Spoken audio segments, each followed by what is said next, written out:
प्रिय विद्यार्थियों, आज हम पढ़ेंगे जयशंकर प्रसाद का जीवन दर्शन। प्रसाद जी छायावादी युग के प्रतिनिधि कवि हैं, जिन्होंने अपने महाकाव्य कामायनी में अभिव्यक्त जीवन दर्शन के माध्यम से आधुनिक मानव को अपना जीवन सुखी बनाने हेतु कुछ दिशा निर्देश दिए हैं। प्रसाद के दार्शनिक विचारों पर सर्वाधिक प्रभाव शैव दर्शन के अंतर्गत आने वाले प्रतिविज्ञा दर्शन का पड़ा है। कामायनी में प्रयुक्त अनेक पारिभाषिक शब्द प्रतिविज्ञा दर्शन के शब्द हैं। प्रसाद जी की निपुणता यह रही है कि उन्होंने दर्शन के नीरस एवं शुष्क विचारों को भाव एवं कल्पना के योग से सरस एवं सर्वजन सुलभ बना दिया है।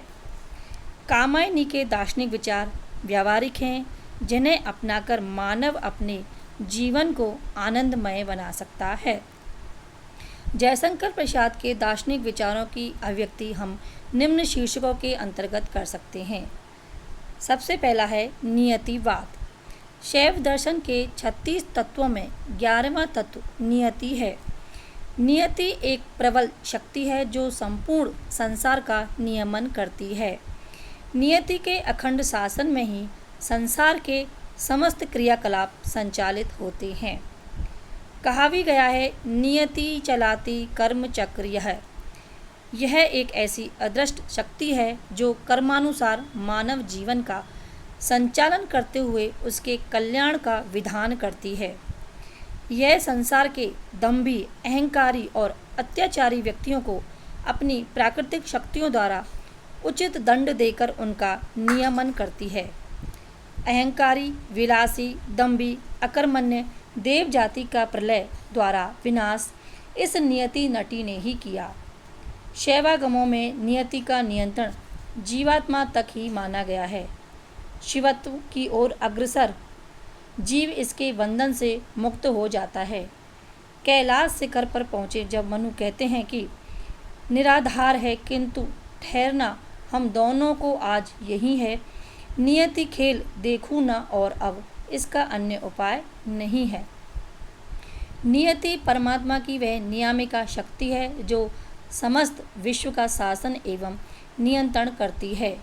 विश्व का समस्त उत्थान पतन इसी के हाथ में है और यही जीवात्मा को अहंकार का भीषण परिणाम दिखाकर शिवत्व की ओर प्रेरित करती है। कामायनी में निरूपित जयशंकर प्रसाद की दार्शनिक विचारधारा नियतिवाद से पूर्णतः प्रभावित है। दूसरा है समरसतावाद। प्रतिविज्ञा दर्शन में समरसता को शिवत्व की स्थिति बताया गया है। यहाँ पहुँचने पर समस्त द्वंद्व समाप्त हो जाते हैं, सुख दुख दोनों आनंद रूप हो जाते हैं तथा विषमता समाप्त हो जाती है। तंत्रालोक में कहा गया है कि आनंद शक्ति विश्रांति योगी समरसो भवेत्, अर्थात आनंद शक्ति में विश्रांति लेने पर योगी समरस हो जाता है। समरसता की यह स्थिति विषमता की स्थिति से ही प्राप्त होती है। विषमता के सागर में ही समरसता की लहर उत्पन्न होती है।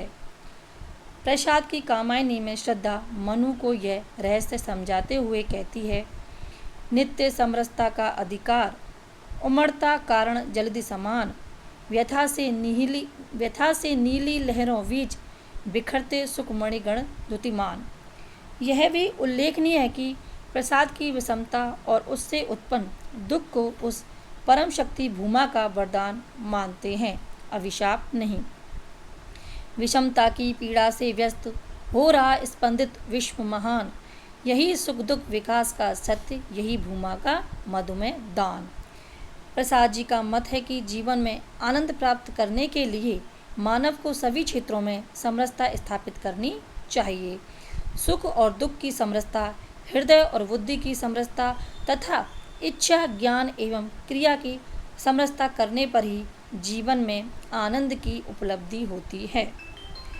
प्रसाद की धारणा है कि जीवन में दुख का भी महत्व है। दुख चिरस्थायी नहीं होता, अपितु क्षणिक होता है। जैसे रात के बाद दिन आता है, उसी प्रकार दुख के बाद सुख आता है। दुख की पिछली रजनी बीच विकसता सुख का नवल प्रभात। यह दुख अभिशाप नहीं है, अपितु परमात्मा के द्वारा दिया गया रहस्यपूर्ण वरदान है, जिसे तुम समझे हो अभिशाप, जगत की ज्वालाओं का मूल, ईश का वह रहस्य वरदान, कभी मत इसको जाओ भूल। कामायनी के तीनों प्रमुख पात्र मनु, श्रद्धा एवं इड़ा क्रमशः मन, हृदय और बुद्धि के प्रतीक है। मनु, श्रद्धा, हृदय और इड़ा बुद्धि दोनों का सहयोग पाकर ही आनंद शिखर पर पहुँचे हैं। यह तथ्य इस ओर इंगित करता है कि जीवन में आनंद तभी प्राप्त हो सकता है जब हृदय और बुद्धि का संतुलित समन्वय किया जाए। प्रसाद जी ने कामायनी में यह भी निरूपित किया है कि मानव को अपने जीवन में इच्छा, ज्ञान और क्रिया का समन्वय करना चाहिए। विडंबना यह है कि इन तीनों में समन्वय नहीं हो पाता और जीवन दुखी रहता है। ज्ञान दूर, कुछ क्रिया भिन्न है, इच्छा क्यों पूरी हो मन की, एक दूसरे से ना मिल सके, यह विडंबना है जीवन की। इच्छा, ज्ञान और क्रिया की समरसता ही जीवन में आनंद का विधान करती है। आगे आनंदवाद की चर्चा हम दूसरे भाग में करेंगे।